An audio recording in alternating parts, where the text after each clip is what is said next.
Hello and welcome. Welcome to our webinar, State of the Industry Update. We are halfway into the calendar year this year, and we all thought it was a good opportunity to get together and talk about, from a grower side, from a YCH perspective, what we see going on in the industry, how the season is going, and kind of just give an update of where we see things headed into the future. So, pretty quick here, I'm Bryan Pierce. If you haven't met me before, I'm our Chief Sales and Marketing Officer. I've been with YCH about 6 years now, and have a couple esteemed guests with me. And Pete, I might start with you on my right here. Yep, Pedro, Pete Venegas, VP of Grower Relations. I think I've been with the company 26 years or something like that, the combined company. So, yeah, welcome. Awesome.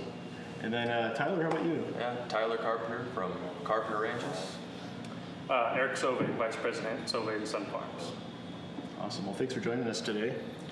I think, as we talk about where we are this year, it's really important to reflect on what happened before this year, right? I'm a person of context quite often, and so I want to talk a little bit about maybe a reminder. And Pete, maybe you could tell us kind of from your perspective in your role, what was last year like?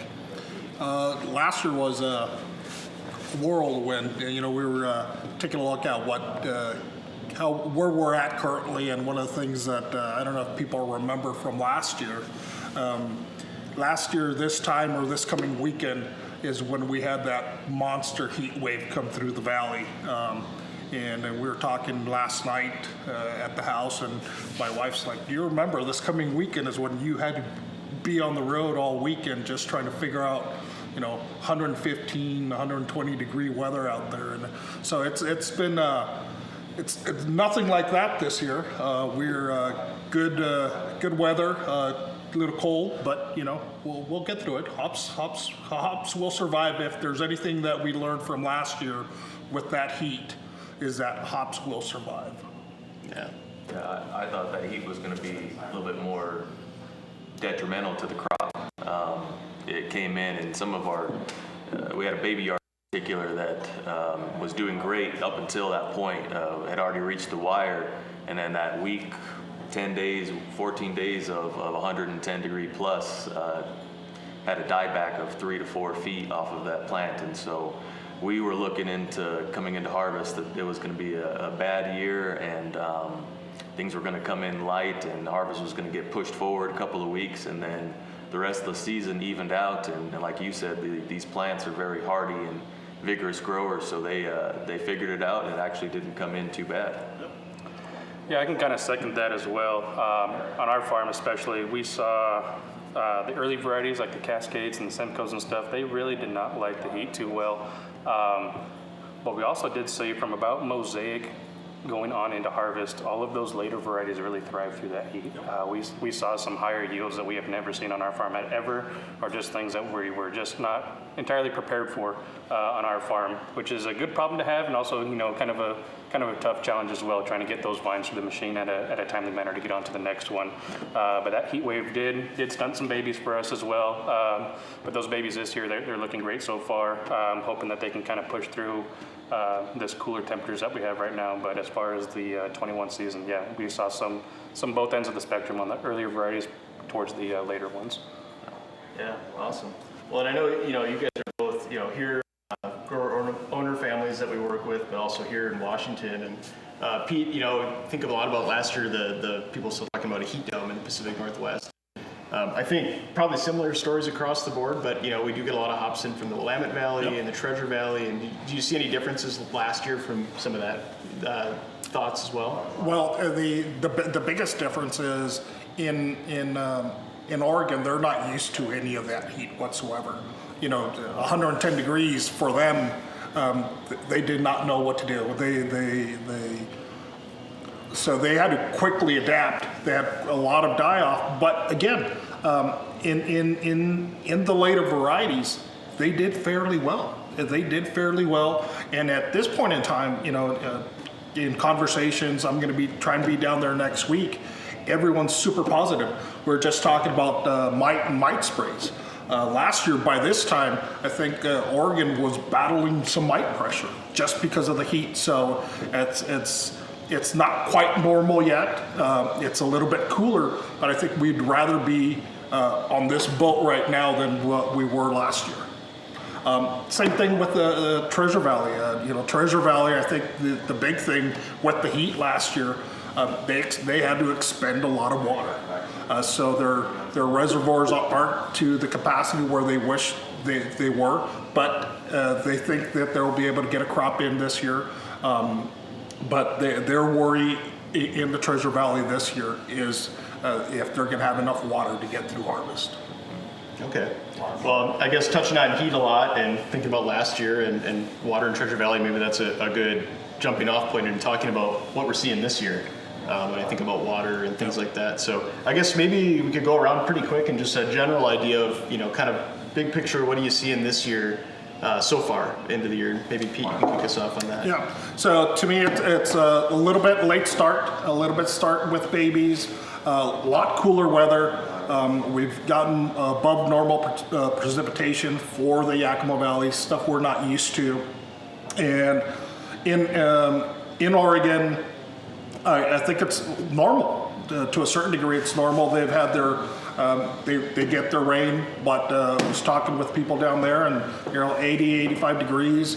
They've got stuff already on getting close to the wire, some stuff getting close to the wire. So I think Oregon is somewhat normal. Like I said, I'm gonna be down there next week, see it for myself. And in Idaho, we'll have a representative there next week to do an evaluation of see where they're at with this spring. But all I keep hearing from Idaho is that they're on track and they're seeing good growth. Everyone wants a little bit more heat right now. A little bit, not a lot. A little bit more heat. That's a little bit consistency, a little bit on the uptick. Awesome. And what about you guys? What have you seen on your farm this year? Kind of how's the year began? If you would ask me that question at the beginning of May, I would have given you a little bit more of a Chicken Little answer, just because we weren't seeing the heat at all. The soil temps hadn't reached anywhere. They were 10 degrees less than what they were most years. And then this combination of the extra precipitation and that 67 degree weather is ideal condition for powdery mildew. So we are combating that right now. We feel like it's not out of control, and most varieties are doing pretty good, but you have your susceptible varieties that they're always on a rotation when it comes to the different cultural practices or sprays that you have to use. So that's been a little bit of a challenge. The babies that we put in before the later frost that we had definitely are behind where we'd like them to be. The stuff that we planted a little bit later seems to be doing better. They seem to have gotten over their transplant shock already. So overall, I'd say we're a touch behind across the board, but on our farm, we felt that we hit our burn back timing as about as good as you could for a year like this, and so we have a good flush growth coming back. Some stuff is already past halfway up the wire, so that's good news. Trying to get to the wire before the 4th is kind of the general guideline that we follow, and it looks like we're going to be hitting that. So where, like Pete said, if I could get some consistent 85 degree weather, I think that these plants are primed to just push and grow and come out with a great crop for the year, but you never know till you get it in. So kind of just to echo to what Tyler said there, we are definitely battling some powdery mildew in our area. Just this last week we got hit with a couple pretty good storm cells that rolled through. But on the back end is that, as well as we're conserving a lot of water just because of what Mother Nature's brought to us. So we're not really rushing to get around, not really worrying about plant stressing with the high heat that may be coming like it was last year. So would we like warmer temperatures? Yes. But right now we feel in a pretty good spot. Things are looking like they're turning the corner from that cooler temperatures. Our earlier varieties are making their way up right now, so we're happy with that. As far as baby crop that we have planted this year, kind of the same thing. They're a little behind where we'd like them to be, but they kind of starting to turn that corner right now. We got some good weather this week, and you can really see those baby plants responding well to that. So we're really optimistic about moving forward right now, and looking at the weather forecast, I think we're going to be in a good standing. We're not really playing with mite sprays right now like we are in the years past, kind of like what Tyler said there. We are doing our mildew sprays. We're staying on that rotation, kind of manage that so that doesn't get out of hand. But hoping that weather the warmer weather coming will help kind of peel that back and give us a little more breathing room on that as well. But definitely feeling a good spot. Just wish we were a little bit further ahead right now, but that is just challenges, but nothing to be alarmed of right now. You talk about Treasure Valley maybe needing a little bit more water. I wish on a year like this, it seems like snowpack is above average, and I think I heard that in the month of May, we had pretty much 200% what the normal water is. So like Erik said, we're not irrigating quite as much, which is a good problem to have. You have plenty of moisture already in the ground.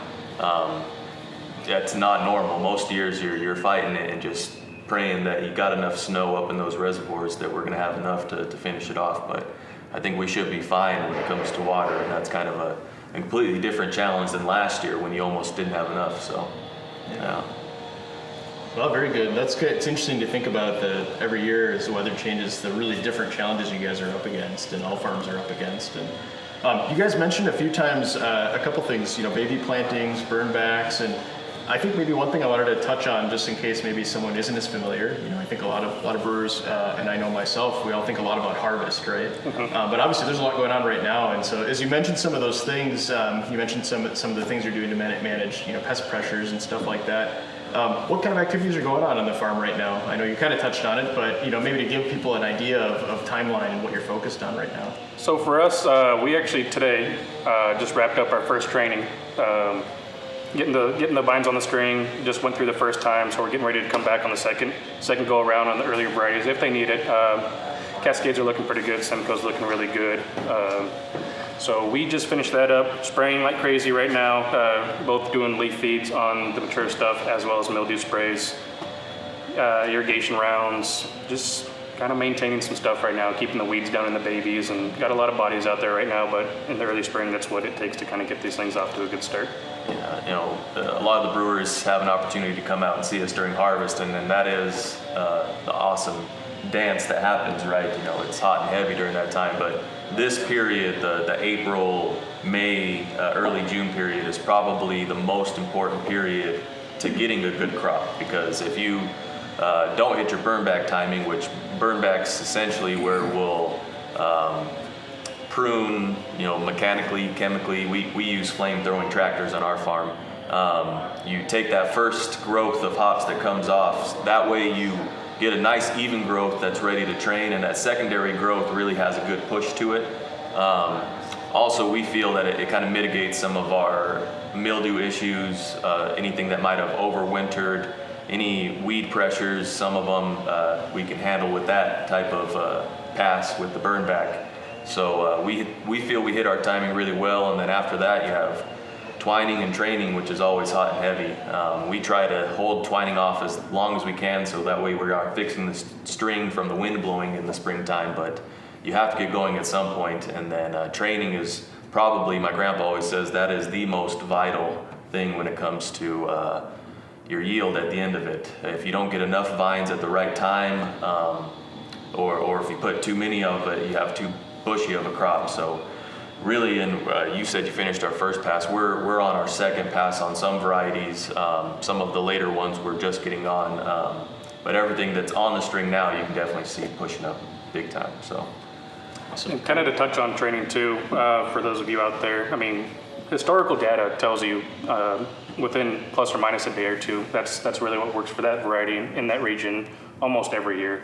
The challenges of this spring is after the pruning and the burnback was just waiting for that growth to come up. We really needed to have enough of those vines trying to grow to even get the people out there to try to put them on the string. And so we were kind of just playing that waiting game, trying to get that growth to get up. And so that's what one of the big challenges that we saw this year was just waiting for that growth, just because those cooler temperatures really slowed that down. But I mean, promising voices around this table right now, we're kind of getting over that hump, it feels like, and getting into a little more normal weather, and hopefully summer is looking up and up. So, yeah. So if I could touch a little bit on the training to what they said, it's the most vital for people who haven't been out here in the spring. Each hill has three strings, and you want to tie, or you don't want to tie, you want to put on 2 or 3 vines per string. And those vines, what you're going to get is that growth, and that vine follows the sun. So as that vine, as the sun comes up, it's going to go around, and at night it's going to keep around. That's what gets it to go up. And that consistent growth, anytime you see any of the pictures on our website, or you see any pictures anywhere, and you see every vine, or if it's at training and you see everything at the same pattern within, a foot apart, you're going to get a consistent crop. And that consistent crop then matures into that bale that goes in later on. If you get some growth that you're seeing out there and you see, 3 foot difference from one vine to the other, that's where your lot consistency is not going to happen. So what the two gentlemen here on the left are touching to is going through on the first pass and second pass and getting those vines on there, so we've got that consistent quality at the end of the year is key. We always say there's 2 points where you could screw it up. You could screw it up at training, and you could screw it up at drying. Everything else, you get that vine on the string, pick it, don't screw it up at the drying portion, you'll be okay. But it's those 2 points, everything in between you can manage. Those 2 things are key and vital. Oh yeah. Yeah, awesome. Well, thanks for all the explanations. It's really good. Much appreciated. And I mentioned baby plantings too, and Pete, maybe this is kind of over to you as well. And I think of June quite often as the time of year we're thinking about acreage reports and things like that. So do you want to maybe just a little bit of your perspective on the year from that angle? Yeah, so we're in the process right now of just going through and doing our total acre validation. Every year we go through a scenario where we take a look at what varieties are the key varieties for us, and we adjust our plantings with growers and say, hey, this variety isn't as moving as fast as it once did for us. This is what's moving right now, and this is what we're seeing as a preference. So we adjust some of the acreage to go along those lines, so that at the end of the day we have that supply and demand that people are wanting. People's like, I hear it from some of the help on the farm. It's like, well, we just put that variety in 3 years ago. Now we're pulling it back out. And it's like, well, it didn't move as what we thought it was going to move. And I think one of the things that we're getting better at it, because putting in varieties and then taking varieties out serves no purpose whatsoever. It's wasted energy. So we're within the company, we're now taking a look at it from the data science part of it. What's moving? What's the burn rate? What's the forecast? And really, instead of just saying yes or no, or trying to decide a yes or no, we're putting a lot of emphasis post-harvest into the early winter and late winter, so that any of the new plantings going in is something that the company feels that we can actually move out into the market, and that is something that the brewers want and the consumer wants. It's the consumer. We get it to the brewer makes the beer that his consumers in his area want. So hopefully, by us being a little bit proactive and trying to get that supply and demand in balance, we'll better serve the industry.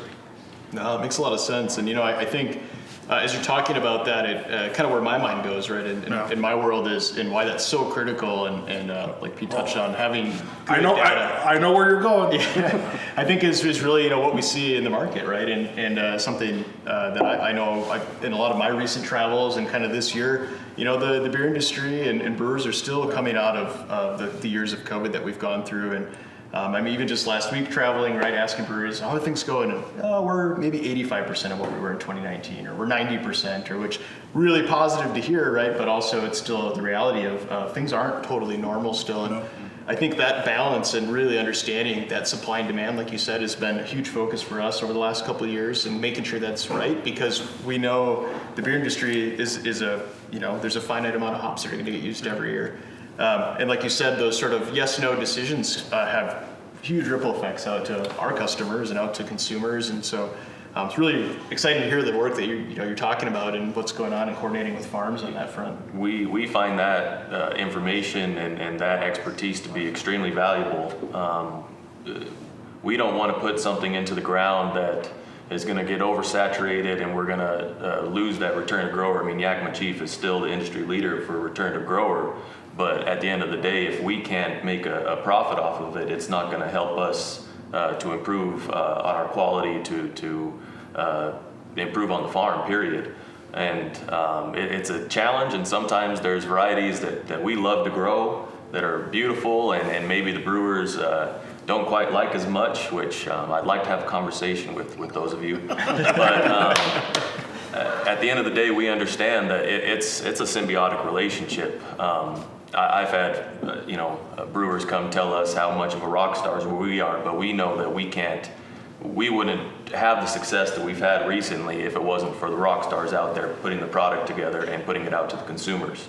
And so we listen, we're thankful the Yakima Chief listens to them, and then we have that direct connection to them, so that way we can see what's coming down the pipeline and make these adjustments before. And like Pete says, we've gotten pretty good at switching out varieties, but we'd rather not, so I think with the lessons that we've learned the last few years, really the last decade or more, especially with these newer varieties coming out, it's extremely valuable for us, and we appreciate all the work that you guys put into getting us that information. Yeah, absolutely. Well, and you touched on a couple things. You mentioned return to grower, right, and how important that is. And I think about we've had discussions in similar formats like this in the past and other places talking about the value I think that model brings to farms.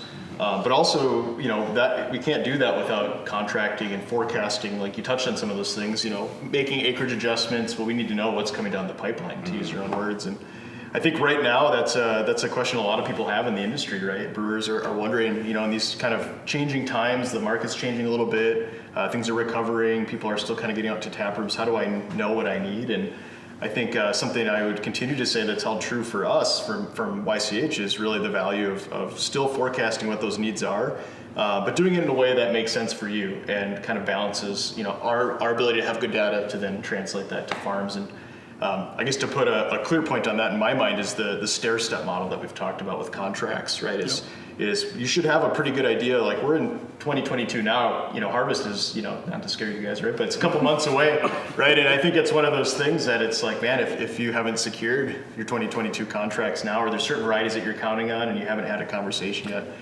now's the time. 4 months, 3.5. Yeah, 3.5. Yeah. Not a couple, 3.5. Okay, there you go. We get some time. I'll see you guys. But yeah, and then I think that forecasting forward, we talk a lot about, well, you should have maybe 75% of what you think you might need the year after 50. So it gives you that room to be flexible, especially in really changing times right now. And depending on where you are globally, we've seen some markets get pretty back to normal. We've seen other markets that are still really locked down or dealing with that, or things kind of landed harder in 2020 for some and 2021 for others. And so as that continues to sort itself out, the value of contracting, for all the reasons you guys are mentioning, is really, that is the value, right? Mm-hmm. So, well, very cool. A couple of things that you guys mentioned I also want to dig into is you've talked a little bit about some varieties, right, or things that are going on. And could you guys maybe touch on some varieties that you're looking at, really excited about this year on your farm, things that maybe have had a strong start, new things? You mentioned baby plantings, what are you excited about? So right now, it's kind of funny you said that, and actually my father just actually talked about it this morning driving around. It's really apparent to see which varieties are actually liking this milder temperature, this cooler temperature. For us personally on our farm, it's the Citra, Mosaic, Idaho 7. Those three are jumping off the page, and they're just really looking healthy, lush growth, and still making their way up to the wire. They're not kind of stunted like some other stuff is, or taking a little bit longer. I mean, they're kind of getting with it right now. And so early on, looking at those three on our farm, I think those are the ones that we're really excited to get in the kiln and see what they turn into. But as far as others, there's CTC, 682s, and Simcoes and stuff. They all look good. Don't get me wrong, but just those three are jumping off the page at us right now. Yeah, I'd agree with the Mosaic. Citra, to me, it's a really great growing plant. So most of the years it looks about the same. But Mosaic for sure has gotten off to a better start, I feel, than most other years. Simcoe, we grow on two completely separate types of soil. So at our kind of home ranch, that side, the Simcoe is pushing quite a bit. On the reservation side, it's a lot more clay soil out there, so things are a little bit behind. But overall, I mean, to mention a couple other varieties that I think look great on our farm right now are Neo-Mexicanus lineage, the Sabro and the Talus both look really good right now. So I'm really excited to see what those come out, because those have turned into two of my favorite in the kiln for sure. Yeah, awesome. Well, Pete, what about you? I mean, you're talking with everyone kind of all over, and what are you seeing? What are you hearing? You know, really positive with what Cascade is doing right now. Centennial, I see some real good growth, and even growth in Centennial. I think that's the big key for Centennial, especially with this weather. You know, we want to have it take baby steps. You know, the big battle with Centennial is if you go into a dual bloom status. So the more you can get it in, have it grow consistently and grow up, that is one variety that you do need a baby, and make sure you get it on the string correctly. If not, you will have issues. Babies, you know, babies, I'm seeing some very positive things with babies with the overwintered pots. Those things look tremendous. Some of the stuff that was put into the ground, like what Tyler said with that frost, is struggling a little bit, but there's growth. There's growth there. A Tatum to me looks phenomenal right now. Yeah, it does. A Tatum to me right now is like, what got into a Tatum right now? You know, it looks amazing. Palisade looks pretty promising right now also. So, I mean, it's still early. It's still early. Like I said, 85 to 90 degrees, and then, you know, if we get a couple days at 100, we'll be okay. You know, but 85 to 90, 95, 60 degrees at night, perfect weather. Yeah. That's what I'm looking for. That normal Yakima Valley weather Yes. that makes this the world's premier place to grow up. So, yeah. Awesome. Well, it's good to hear on all those varieties. I mean, those are a lot of really important varieties and things that we deal with a lot. So it's. What about? I mean, so those are all varieties people are familiar with. I know my mind goes to. You know, we're seeing a lot of interest in the industry in HBC 586, right? Lots of awesome tropical notes and things like that. HBC 630 with a lot of its awesome kind of candy cherry flavors, and I know you guys both are, you know, growing some of those experimental hops, even 1019 a little bit. Any initial signs in some of those experimental varieties? We've had some 630s in the ground. This, I believe, will be the 4th year of having a significant amount of acreage of them, and they look great too. They're in the same area as my tallest yard, and I'd say maybe a touch behind what they were before, but the plants look really healthy. Those things come out a lot like the 682s. They have a very thick hardy vine to it, and they bush out really nice. I've really liked seeing them in the kiln the last couple of years. I'm a big fan of the aroma that comes off the 630s for sure. And 586, we just got ours planted maybe two and a half weeks ago, and it was actually really good timing for that planting. It was after the colder weather, the colder nights, and so those babies have already they're pushing just the same as the ones that went in a month earlier. So I'm really looking forward to see what turns out on that variety. You know, it's our first chance at actually growing it, so we're going to learn a lot. But people at Yakima Chief Ranches should give us a lot of helpful tidbits to see where we need to have harvest timing and stuff like that. But I like the start on them so far. Yeah. So we currently actually do not have any of those three on our farm. So usually when they get released to Carpenter Ranches here, I like to lean on Tyler here and see his feedback on how they grow, and usually try to make a couple trips out in the field during the growing season. And if I'm lucky, I usually get to go up to the kiln if I can get away from my own farm for a little bit and go spend some time with him and get even more feedback and stuff like that. But I just kind of remember on 630 especially, I think we were up at the home ranch there, and just walk in and just had that big cherry bomb smell. Yes. Up in the kiln. I mean, it just hit me in the face as soon as I opened the door, and he just got a big old cheesy grin because he knew that they were smelling pretty good. But yeah, we currently don't grow any, but they all sound promising, and can't wait to see how they're growing at Carpenter Ranches this year.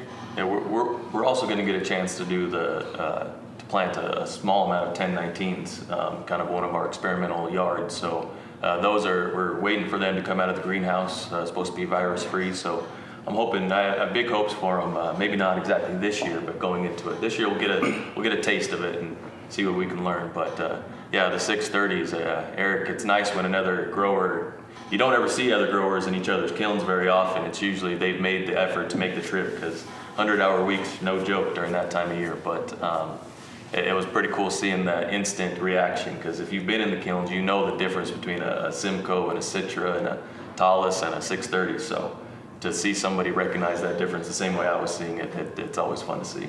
Yeah, well, that's great to hear. I know you guys have been known to make a beer or two with them as well in your free time, in those 100-hour weeks. Yes, we usually try to make at least one fresh hot beer on the farm every year. So Those are pretty brutal days, but it ends up being worth it.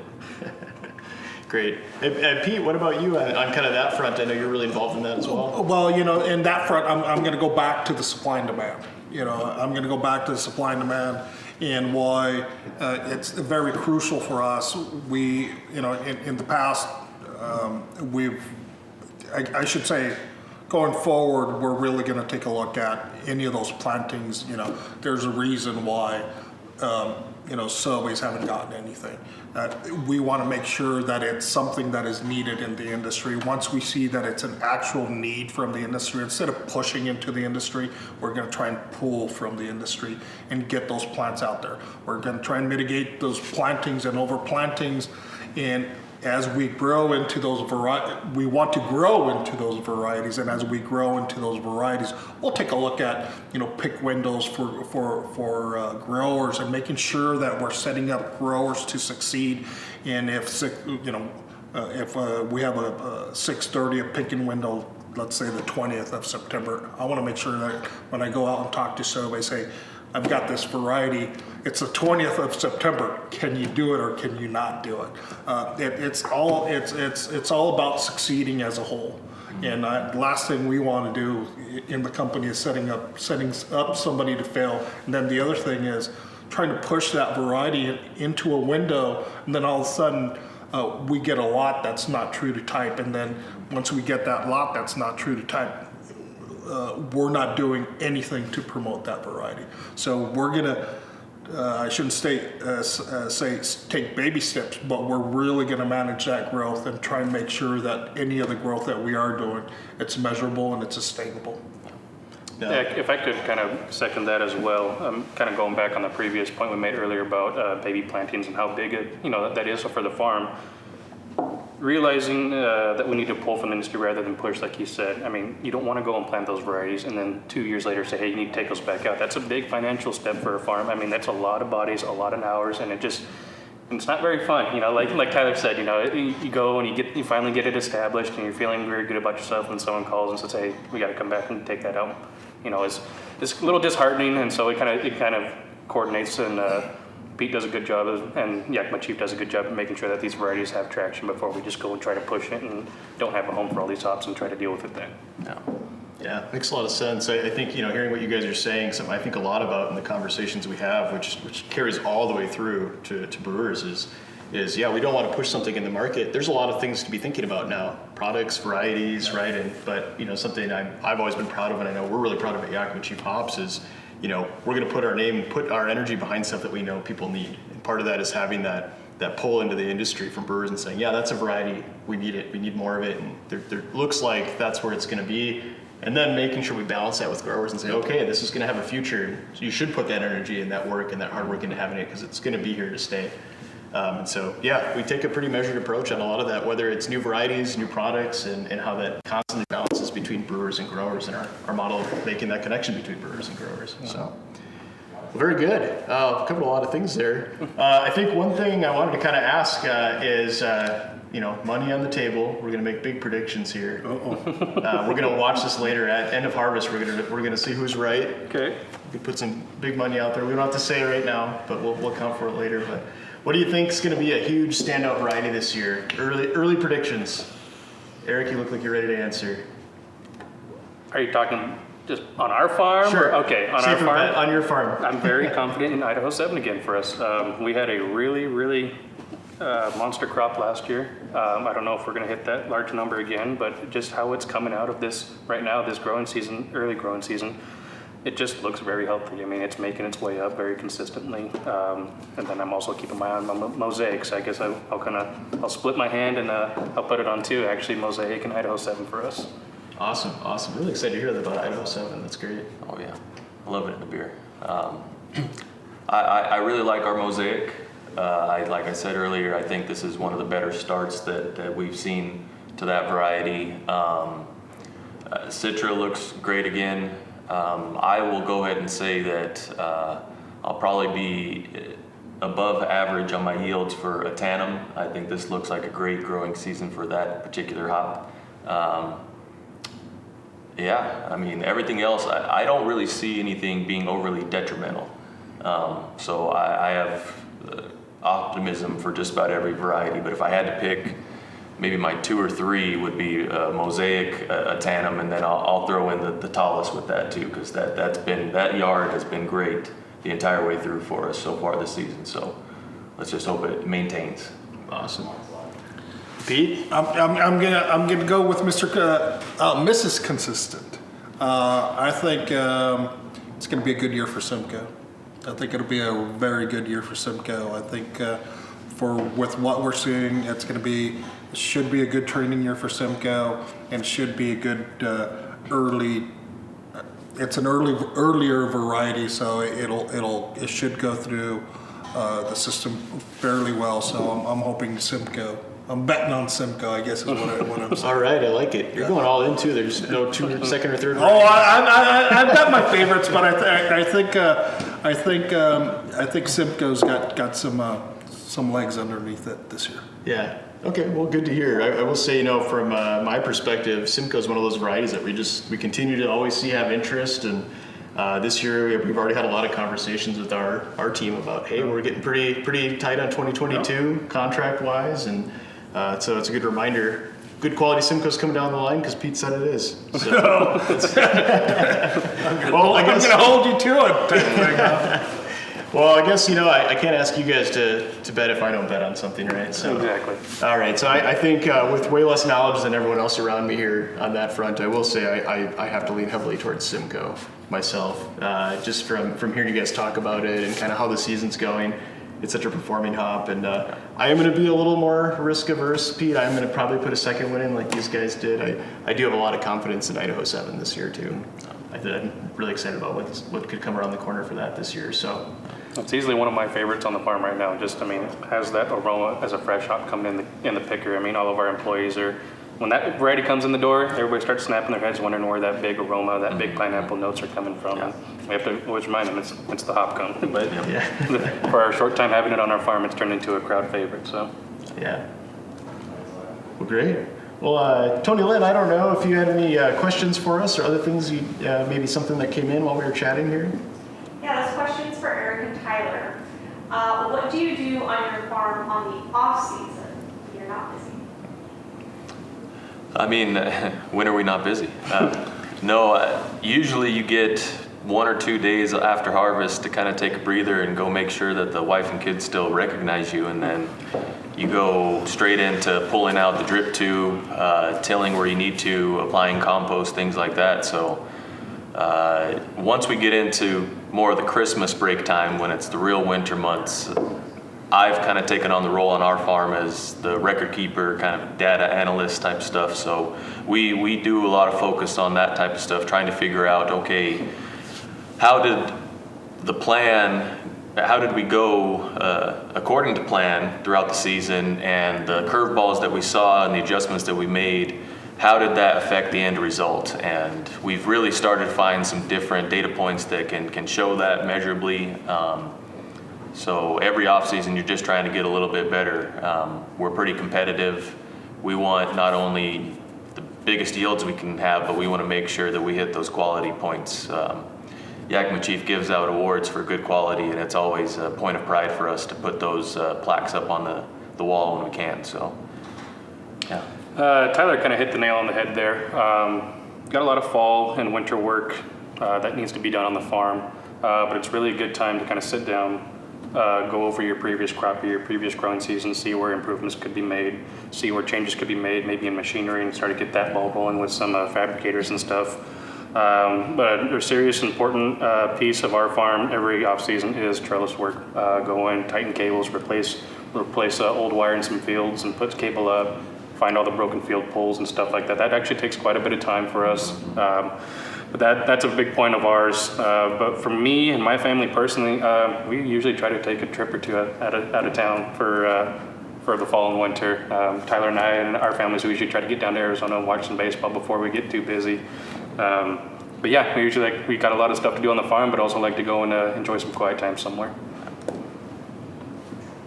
Another one for Erik and Tyler. What are the differences you've seen in the hop industry from your parents' time to your generation? Take that one first. Okay. Major difference is technology and automation. We just recently built a brand new picking, drying, and baling facility. And from the home ranch to the new facility, it's pretty nice to kind of walk through a time capsule. We have the same footprint at the home ranch that my great-grandfather started back in 1938, and we have the new one that's built in 2020. And the technology comes with a lot of a learning curve for me to be able to teach some of my employees those steps. But once it's learned, the automation does have a lot of benefits to it. We've learned with some of this technology through the learning curves. Once you understand it, creates a lot more consistent product that we then can deliver to Yakima Chief, and then Yakima Chief can then process even more consistently and easier on your guys' end, not having to pick out different lots that may stand out on the negative end more than the others. Another thing different that's nice for us is drip irrigation. My dad always kind of gives me crap about how easy I got it now, just to twist the valve rather than have to go run ditches and clear drains and everything that comes with that. Those would probably be the two major differences from our time to my father and grandfather's time. Yeah, I couldn't have said those better. Those two right there. I'd also add collaboration between hop growers and getting the brewers' feedback is awesome. I will definitely say our kiln and picking facilities look a lot nicer all the time because we know we're going to have visitors constantly during harvest. But the collaboration between us growers, it was a lot more competitive back in the day, and I think the system that's in place with the Yakima Chief now is we still have this sibling rivalry between us. You know, we want to beat the other guy on quality, but at the same time, we want them to do well too. And so I know Erik and I and my cousins, we share information constantly throughout the year. Some other close friends of ours, you know, if I have a question about drying, I'm going to be talking with Pat Smith. If I have a question about varieties, I can contact, you know, Jason Peralta. And it used to be a lot more close to the chest, but now we understand that we are all in this together. And yeah, you might want to one up your cousin across the valley there, but at the end of the day, if we can provide this consistent product, it's going to make the industry continue on. So I think one major thing too that Tyler kind of touched on, that's a big difference, is just foot traffic during harvest. My dad says back when he was picking hops, nobody cared about harvest or what they were doing or how they looked or anything like that. And now it almost seems like every single day there's a tour of somebody coming from somewhere that wants to come see your stuff, which is really nice. I mean, don't get me wrong, I personally pride myself on building that connection with brewers who may have never even seen hop harvest before, and so you kind of take a much lengthier tour around the farm and even go out to the field and stuff like that. But also what I've been able to do off that is build those relationships, and then if I have some free time in the off season, we'll even go do a collaboration brew at these breweries and kind of finish that connection and then see the final product. And that's just a really cool thing to come full circle from all the hard work that we put in for them to want to come see that, and then to go see their hard work and go spend some time with them and do that. That's just what I really pride myself on these days, and what I really hope to keep doing moving forward is kind of finish that circle and make those connections. Yeah, that's super valuable in of itself, going to the breweries and seeing what y'all have to go through to put your product together. And that actually helps me. I put into our training before every harvest, anybody that's working in the picking machine or the killing area, I explain to them what dry hopping is. I explain to them how much more of our product goes into things like fresh hop beers. And so it helps me kind of as a bat to use against some of the guys to make sure that we're doing all the food safety steps we need to, that we're keeping it as clean as possible. And our guys definitely take it very serious now. More and more of them are drinking craft beer as well. So it's yeah, I like those relationships. It's really cool to hear. You guys touched on a few things I actually want to talk a little bit more about, just because we're on the topic. You talked a lot about quality and improvements on the farms, and kind of thinking about where product goes. And Pete, my mind immediately goes to some of our Green Chief program and things we've obviously been recently focused on, but a program that's been around a long time. And I think it might be a good top moment just to talk a little bit about what that means too. Yeah, so Green Chief started back in the day as a means to meet requirements from certain brewers, and through the evolution of that Green Chief program, it turned into sustainability and then turned into quality, and it's continued to evolve and evolve and evolve. We're going to have a Green Chief meeting today, talking about viruses and viroid. For number of years, I can remember going out and people and researchers would talk about viruses and viroid, but they would just talk about it. And you understood that it was there and how to manage it. Today, the meeting is going to be at Yakima Chief Ranches in the state-of-the-art facility, and they're going to explain, and we're going to bring in all of our grower owners, and all of our allied growers are invited to this meeting to see what Yakima Chief Ranches is doing to get plant material out into the industry, into growers' hands that is viroid and virus free. Not only are we just talking about it, we're actually eliminating it from the plant material before it goes out into clean tissue, eliminating it before it goes out into the field and planted. We just got done doing the tri-state in April. We go to the tri-state and talk to growers there that might not have the possibility to come up to the valley every time. We're doing a Zoom for this one. But I think at the Green Chief meeting in Oregon, we had 32 YCH employees there. And it just blows the mind out of the commission meetings and the growers down there that Yakima Chief is committed to this Green Chief program and making sure that we're putting information in front of growers so that they're making sound decisions in what they're doing going forward, and really promoting the food safety and the quality portion of it, and back to even what Tyler said, and really driving the messages. Like, everyone has a report card. That report card then gets evaluated, and there are awards that get handed out, but they get a full report, a full booklet by lot that tells them how each one of their lots by variety stacked up against their cousins, their neighbors, whatever it might be. Open book. Really trying to promote. And the other thing, the biggest thing, and we saw it here also at the drying technology that Erik hosted at his place, just the camaraderie and just people willing to talk. And people that might not have that total access, or is still a little bit in the background, that I wouldn't say doesn't trust it, but isn't willing to knock on the door. Hey, I see that you're doing a great job. What's going on? But in an open setting like that, where people are just open to talk, people are willing to raise their hand. I remember in the first years of doing these meetings, you would actually almost, I shouldn't say cattle prod, but a little bit of the cattle prod, get people to raise their hand to ask a question. Now it's free-flowing information, and if we don't have an answer, we'll try and get that person an answer and why it behaved this way. And we're upstairs in the game room. Downstairs we have a state-of-the-art lab that if something happened with a lot that we don't understand, we could put it through every analysis possible and figure out, okay, what chemically or what growing, what went wrong, what went right, so that we could get more information to people, not only the brewers but also the growers. And the key learnings from that is, how are we going to, as much as we're learning on a year-to-year basis, how can we translate even more that into growing practices, harvest practices? That's going to be the true definition of Green Chief and quality going forward. Having a Bible, having something written that says this is how you achieve X and Y, and that's our goal.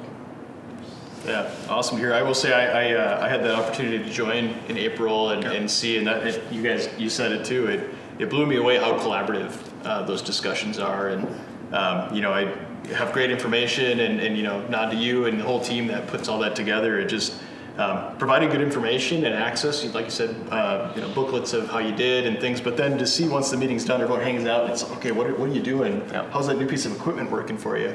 What did you do this year with this variety? And it's just like that sharing of information.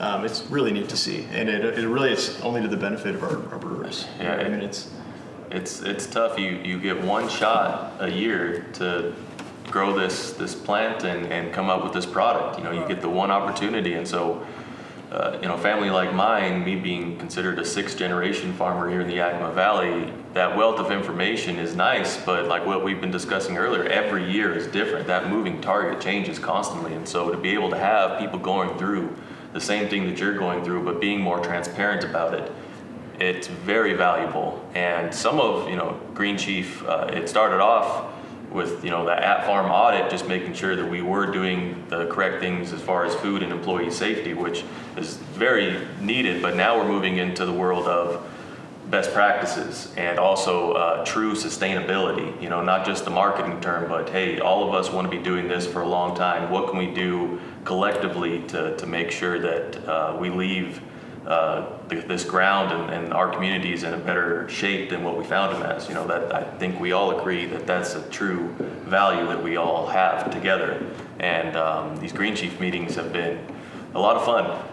Getting to go out to this guy's ranch and check out all his new facilities, and then get to just have a beer with your fellow hop growers and the employees at Yakima Chief. It's a good time. I just kind of speak on Green Chief. Since I've taken over the food and safety program at Sauve and Sun Farms. I've gone to every single Green Chief meeting, and the participation has increased almost every single meeting, and the transparency, the input has also increased, and that I think people are understanding it. There is competitiveness, yes, but you hit every grower on every single farm, and every hop vine out there is needed for this hop industry to succeed. Yeah, not every hop is going to get delivered to Yakima Chief, obviously, but the industry still needs all those hops to succeed, so we don't put stress on Yakima Chief or Yakima Chief growers, because if someone's not succeeding, that's just going to put stress somewhere else in this industry, and we all need each other to move forward. And I think we're all starting to kind of realize that and be more transparent and have those conversations, because that's what this industry needs to be more successful for another 6 generations or however long this thing can last. Yeah. Excellent. How long does it take from hops being harvested in the field to then being processed into pellets? I think that's you guys. In cases, days. That's one of the things that we pride ourselves into. We've got 4 pelleting plants, and the moment hops hit the ground, we've got our planning team. First we got a sensory and quality and making sure that all that's satisfied. But the moment we've got statuses within our ERP, the moment that a lot or a variety hits active status, we're right away thinking, okay, is this something that is a selectable variety? If it's not a selectable variety that we're going to put on tables, let's get it processed right away. So it could be from 1 week, as soon as 1 week, and then I think this year we finished pelleting. That's the other thing. All our plants run 7 days a week, 24 hours a day. We maximize throughput. We are running more pounds through our facilities than we ever have. And this year we were done pelleting 24/7. I think it was like the 10th of January, the earliest we've ever finished. So what that does, and again, planning takes a look at every possible data point, which lots, and not just data point, but also varieties. Each variety is categorized with storageability, and the varieties that have low storageability get processed faster. And then you'll take a look at those same quality standards against some of those lots. And if you do have a lot that you see, okay, this lot might be a little bit higher of HSI at harvest than what we want, that goes in and gets preserved in the oxygen barrier bags as soon as possible. So we are looking at it, and I'd say it's our bread and butter, and we process pretty fast. Yeah, I think just from the farm level, most of the time within an hour of being picked, those hops are in the kiln starting to be dried, and then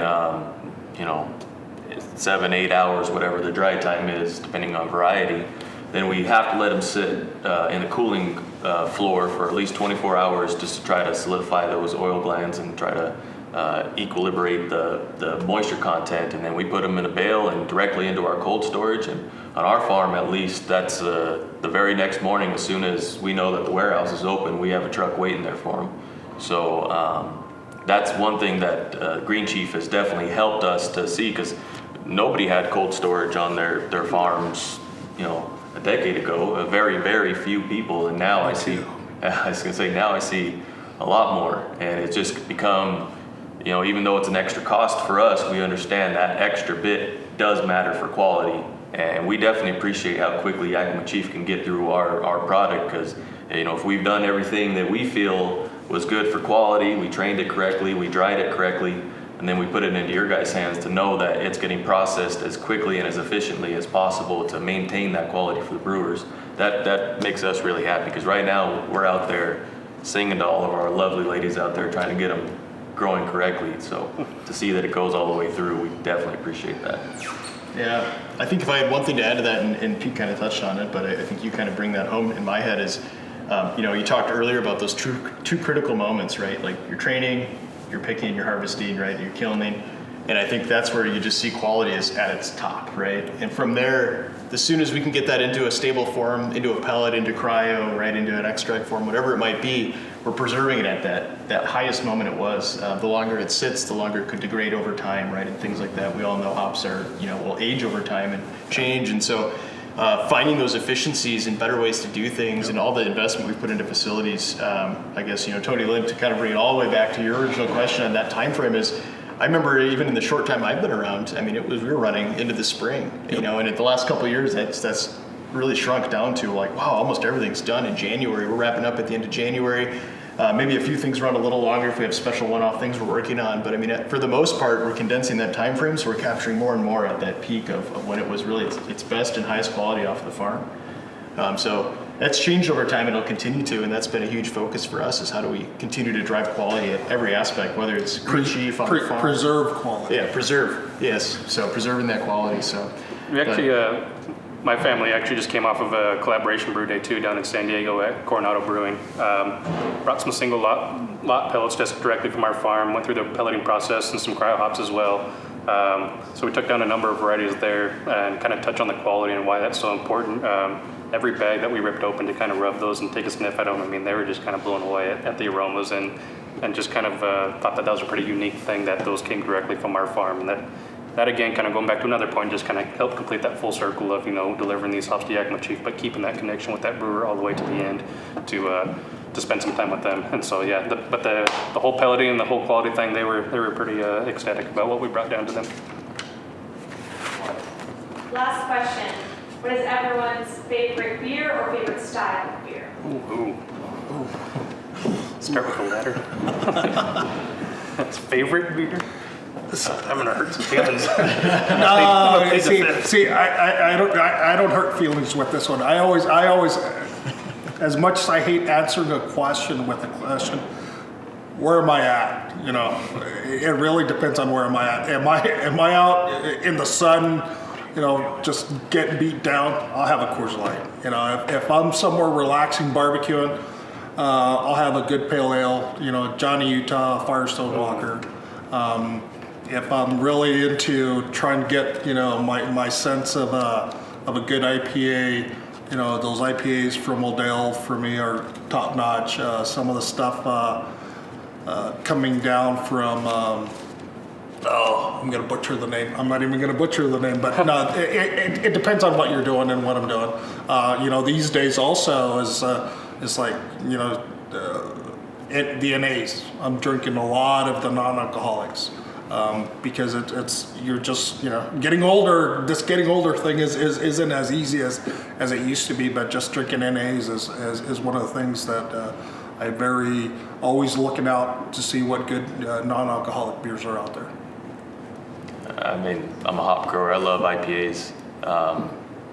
And really, there's so many good ones out there now. It used to be a lot harder to find, especially, at the grocery store. But now every gas station around here has at least a small craft section that has kind of a rotating amount. But, I mean, there's nothing better than going to an actual brewery and get something on tap. I will say, I mean, if I had to pick one beer to drink the rest of my life, I mean, I don't even know. I guess I'll go with one of my all-time favorites. Every year, Vinny Trelerzo from Russian River will bring us up a small case of Pliny the Elder. And I keep my one bottle that I get because we have too many cousins around to share all of them like that. But I keep it to the last day of harvest, and that's how my wife knows that harvest is over. When she sees me crack that Pliny open, that means it's over. I can come home for a couple days. Kind of hard not to say my favorite beer style is an IPA. Always just kind of like to go look at what everybody's got, try some different hops, try like an Idaho 7 again, try to find that in numerous different beers, see how they use it, see how it tastes and stuff like that. I just find IPAs are very educational and sensitive for me to kind of connect myself with. Let's see, for a favorite beer, I'd say my top two. I'll throw in the first one for my father. He always loves Johnny Utah. I mean, if he can get a Johnny Utah, that's going to be his go-to. And I got to kind of stay in Georgetown for one of them, Bodie Zaffa. It's hard to kind of, Bodie is always trusty, always easy to grab that one if you find it in the cooler. But a new one that I think it was Drew Gaskell. It was actually Curtis Roy that brought it to me a couple harvests ago. It was from Pint House, and it was Electric Jellyfish. That was an eye-opener for me. First time I've ever had a Pint House beer, but definitely not going to forget that one anytime soon and hope to find it again shortly because that one was delicious. Awesome. Well, man, I couldn't disagree with any of those. Those are all good beers. Man, I would say if I had to answer it similarly, I mean, I love IPAs, but actually something I would say that's never changed for me because I like all beers for all different reasons. But I'm not from here originally, right? And I remember when I moved in here, I just absolutely fell in love with fresh hop IPA. And I feel like for me, that's always been one of those. Come back to it all the time. That's a big part of that excitement for the season, right? And I feel like that's something that always gets me really excited every year is fresh hop IPAs. And so hard to name those since they're elusive animals, and they change a lot. But so I won't list any specific ones. But I mean, I'm always excited for that time of year. And now some of the new things we're doing too, having them more often than that. But just those flavors that you get out of fresh hops like that, it's just nothing compares. All right. Awesome. Well, I guess if I could wrap all this up, we touched a lot of different topics today. I think if I had to leave us with starting back to the beginning of what is the state of the industry, we see the landscape globally has a lot of challenges, right? I mean, there's a lot of pressures right now as we come out of COVID. There's a lot of financial pressures on breweries right now. We recognize that. We see there's a lot of ingredients, costs have gone up, shortages on raw materials for things, labor is a challenge for farms and for brewers, right? It's an ongoing thing. And I think a lot of what we touched on today, highlighting just how much we spend time and energy talking about this every day, trying to find how do we balance supply and demand to ultimately, for brewers, for our customers to be able to understand, we know the challenges you're up against and we want to always stay ahead of it. It's been a big part of our identity for a long time is how do we disrupt things and change things, stay creative, stay ahead of things. And we recognize that, and I'm really excited to hear today a lot of despite the really odd weather we're having this year and totally different than the last couple of years, the really positive outlook on a lot of the varieties we're seeing, we're talking about. Despite maybe some different challenges on the farms, there's still challenges that, you're talking many, many generations, right? Things you haven't necessarily not seen before, and I don't know if that made sense, necessarily not seen before, but we're really excited about all that. So we have a really positive outlook on the rest of the year, and I'm very confident beer will continue to power on strong, and hops and high quality hops will be here to support that. So, well, thank you very much. Thanks for joining us and sticking around, and hopefully found some value in what we're talking about here. And Really excited to hang out with you guys and Pete to spend some time with you and hear all the different cool things you're doing. So thank you very much for joining us, and we'll see you soon. Thank you. Thank you.